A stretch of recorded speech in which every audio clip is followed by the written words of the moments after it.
राजीव गांधी को इतना डर था मान्यवर कांशीराम साहब का कि वह एक भी दिन छोड़। मैं बीते 2.5 साल में भारत के हर कोने में घूमा हूं, इस देश के बहुजनों की राजनीति को बहुत करीब से देखा है। कांशीराम ने इस देश में सबसे कमजोर तबके का सबसे मजबूत संगठन तैयार किया, क्योंकि जो काम बाबा साहब भीमराव अंबेडकर संविधान बनाकर नहीं कर पाए, वो काम मान्यवर कांशीराम साहब ने किया। मैं कांशीराम बोल रहा हूं। मैं इस देश के शोषितों, वंचितों, अकलियतों, पिछड़ों को, शोषित वर्ग को शासक बनाने आया हूं। ये बात कही थी इस देश के सबसे बड़े नेता, और या फिर यह कह लीजिए कि उस नेता ने जिसने इस देश में सबसे बड़ी क्रांति की नींव रखी। जी हाँ, मैं बात कर रहा हूं मान्यवर कांशीराम की। मैं मानता हूं कि मान्यवर कांशीराम ने इस देश के शोषित, वंचित, दलित, पिछड़े, अकलियत, अल्पसंख्यक समाज को एकजुट कर उसके हाथों में सत्ता की मास्टर चाबी दी। जो लोग एक समय तक सिर्फ दूसरे लोगों को वोट देकर विधानसभा और संसद भेजा करते थे, सीएम और पीएम बनाया करते थे, उन लोगों को कांशीराम ने इस देश में शासक बनाया और उन सब लोगों को इकट्ठा कर एक शब्द बनाया, एक वर्ग बनाया, जिसे बहुजन कहा गया। इस देश में बहुजनों की आबादी लगभग 85% है। मान्यवर साहब कहा करते थे कि देश में चुनाव लगातार होते रहने चाहिए, क्योंकि अगर देश में चुनाव लगातार होंगे, जो इस देश का शासक वर्ग है, जो इस देश का हुक्मरान है, वो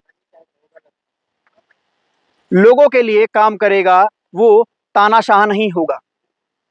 एक किस्सा मुझे याद आता है 1989 का, जब देश में लोकसभा चुनाव थे और राजीव गांधी अमेठी से चुनाव लड़ रहे थे, तत्कालीन प्रधानमंत्री थे। तो उस समय कांशीराम ने अमेठी से नामांकन भर दिया। जब कांशीराम ने अमेठी से नामांकन भरा तो सब लोगों ने कहा कि आप अमेठी से चुनाव क्यों लड़ रहे हैं? राजीव गांधी के खिलाफ चुनाव लड़ना, राजीव गांधी के सामने चुनाव लड़ना, प्रधानमंत्री के सामने चुनाव लड़ना बेवकूफ़ी है। लेकिन कांशीराम ने कहा कि मैं राजीव गांधी के सामने चुनाव इसलिए लड़ रहा हूं क्योंकि जिस दिन से मैंने अमेठी से पर्चा भरा है, उस दिन से राजीव गांधी ने एक भी दिन के लिए अमेठी नहीं छोड़ी। जो व्यक्ति सिर्फ निर्वाचन करने के लिए अमेठी आता था और 50-50 फुट के रोड पर चलता था, कुछ देर के लिए अमेठी आता था, उसको मैंने अमेठी की गलियों में घूमने के लिए मजबूर कर दिया है। अमेठी की टूटी सड़कों पर चलने के लिए मजबूर कर दिया है। उसको मैंने अमेठी की गांव बस्तियों की खाक छानने के लिए मजबूर कर दिया है। उस चुनाव में मान्यवर साहब को 25,000 वोट मिले, राजीव गांधी वो चुनाव जीत गए। लेकिन उसके बाद मान्यवर साहब ने कहा कि मैंने, जो इस देश का प्रधानमंत्री था, जो कभी अपने संसदीय क्षेत्र में नहीं आता था, मेरी वजह से वो अपने संसदीय क्षेत्र में आया और साथ ही साथ राजीव गांधी को इतना डर था मान्यवर कांशीराम साहब का कि वह एक भी दिन छोड़कर, अपनी सीट छोड़कर किसी दूसरी सीट पर प्रचार करने नहीं गए, और जिसकी वजह से कांग्रेस 85 सीटें हारी और कांग्रेस की सरकार चली गई। जब राजीव गांधी किसी रोज चुनाव के बाद कांशीराम साहब से दिल्ली में मिले, तो राजीव गांधी ने कांशीराम साहब से कहा, बाबूजी, आपकी वजह से हम 85 सीटें हार गए, हमारी सरकार चली गई। अगर आप हमारे साथ गठबंधन करते तो आपकी सीटें 3 से 30 हो जाती। तो कांशीराम साहब ने कहा कि मुझे इस बात का दुख नहीं है कि हमारी सीटें 3 से 30 नहीं हुई, लेकिन मुझे इस बात की खुशी है कि मैंने दिल्ली के मुगले आजम को दिल्ली का रोड मास्टर बना दिया है, दिल्ली के हुक्मरान को दिल्ली का रोड मास्टर बना दिया है। अब तुम मुझसे जब भी मिलोगे तो मुगले आजम की हैसियत से नहीं, एक रोड मास्टर की हैसियत से मिलोगे। और मेरा क्या है, मैं तो रोड मास्टर हूँ, सड़कों पर चलता हूँ, लोगों से मिलता हूँ। कांशीराम कहा करते थे कि जिस समाज को अपना इतिहास नहीं पता वो कभी शासक नहीं बन सकता। और हमारे देश में अमूमन हम लोगों ने देखा है कि यहाँ पर राजे रजवाड़ों का ही इतिहास पढ़ाया जाता है। इस देश में दलितों पिछड़ों का इतिहास नहीं पढ़ाया जाता। कल तो राहुल गांधी भी कह रहे थे कि उन्होंने भी स्कूल में दलितों पिछड़ों आदिवासियों का इतिहास नहीं पढ़ा। लेकिन राहुल गांधी से कोई पूछे कि जिस समय आप स्कूल में पढ़ रहे थे तो पाठ्यक्रम आपके पापा नानी और आपके पड़नाना के द्वारा बनाई गई सरकार में लागू किया गया था। खैर छोड़िए, हम अपने विषय की ओर आते हैं कि कांशीराम साहब कहा करते थे कि जिस वर्ग को अपना इतिहास नहीं पता वो कभी शासक नहीं बन सकता, वो कभी राजा नहीं बन सकता। तो ऐसे में मान्यवर साहब ने क्या किया, इस देश के 85% समाज को एकजुट किया, उनको उनके इतिहास से रूबरू कराया, उनको उनका इतिहास बताया, उनको फूले, पेरियार, रविदास और तमाम अन्य जो महापुरुष हैं, साहू जी महाराज, जो तमाम बड़े महापुरुष हैं, उनका इतिहास जो है वो बहुजनों के सामने रखा और उनको आत्मविश्वास दिलाया कि जिस वोट की ताकत से तुम दूसरों को जिताते हो और वो तुम्हारी ओर मुड़ के नहीं देखता, उस वोट की ताकत से तुम खुद शासक बन सकते हो। जब पहली बार बीएसपी सत्ता में आई तो उस समय बताया जाता है कि कई पिछड़े समाज की जातियों ने पहली बार संसद और विधानसभा का मुंह देखा, खासकर विधानसभा का मुंह देखा। मान्यवर काशीराम एक पढ़े लिखे और एक साइंटिस्ट की नौकरी किया करते थे, एक अच्छी नौकरी किया करते थे, लेकिन उन्होंने अपने समाज के लिए वो नौकरी छोड़ दी। कई सारी प्रतिज्ञाएं ली कि मैं कभी शादी नहीं करूंगा, कभी घर नहीं जाऊंगा, अपनों से कोई रिश्ता वाता नाता नहीं रखूंगा, मैं कभी प्रॉपर्टी नहीं खरीदूंगा। कांशीराम भले ही सीएम या पीएम ना बन पाए हों, लेकिन उन्होंने इस देश में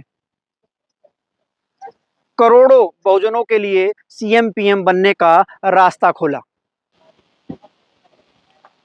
कांशीराम ने इस देश में सबसे कमजोर तबके का सबसे मजबूत संगठन तैयार किया। जी हाँ, मैं बात कर रहा हूं बामसेफ की। बामसेफ इस देश के सबसे कमजोर तबके यानी कि दलितों और पिछड़ों और बहुजनों का एक सबसे मजबूत संगठन बना, जिसने कई बड़ी सरकारों और कई प्रधानमंत्रियों के नाक में दम किया, जैसे कि राजीव गांधी। उसके बाद कांशीराम ने DS4 बनाया, उसके बाद कांशीराम ने बहुजन समाज पार्टी बनाई। जब कांशीराम ने बहुजन समाज पार्टी बनाई तो उस समय उसके बाद उन्होंने मुलायम सिंह यादव, जो कि पहले जनता दल में थे, उनको भी अपना दल बनाने की सलाह दी। मैं बीते 2.5 साल में भारत के हर कोने में घूमा हूं, इस देश के बहुजनों की राजनीति को बहुत करीब से देखा है। मैं पंजाब, हरियाणा, राजस्थान, मध्य प्रदेश, छत्तीसगढ़, बिहार, झारखंड, तेलंगाना, महाराष्ट्र, तमाम हिस्सों में पहुंचा हूं। लेकिन मैं जो बहुजन समाज में, खासकर दलित समाज में, मान्यवर काशीराम साहब को लेकर जो चीजें देखता हूं, उसको देखकर दंग रह जाता हूं, हैरान रह जाता हूं कि एक व्यक्ति जो पंजाब से निकला था और उसने देश के हर कोने में, तमिलनाडु तक, जहाँ की भाषा भी उनकी भाषा नहीं है, जहाँ से वो आए हैं वहाँ से पंजाबी बोली जाती थी और तमिलनाडु में तमिल, वहाँ तक उन्होंने लोगों को एकजुट कर दिया और उनको इकट्ठा करके उनको मना लिया कि वो लोग भी शासक बन सकते हैं। और उस समाज में चेतना जगाई कि उनका वोट सिर्फ दूसरों को जिताने के लिए नहीं, उनको खुद शासक बनाने के लिए, और उनकी समस्याएं, उनके ऊपर अत्याचार, उनके ऊपर दोहन तब तक खत्म नहीं होगा जब तक ये 85% समाज जो है वो शासक नहीं बनेगा। आज 9 अक्टूबर है और आज मान्यवर कांशीराम साहब का परिनिर्वाण दिवस है। मेरे पीछे आप ये जो इमारत देख रहे हैं ये लखनऊ के में मौजूद है और इस इमारत का नाम आप पढ़ सकते हैं, ये कांशीराम स्मारक ये है। और जहाँ पे ये लखनऊ में है और ये इमारत जो है वो बसपा के कार्यकाल में बनाई गई। ऐसी और इमारतें बननी चाहिए, ऐसी और मूर्तियाँ लगनी चाहिए, कांशीराम साहब की मूर्तियाँ जगह लगनी चाहिए।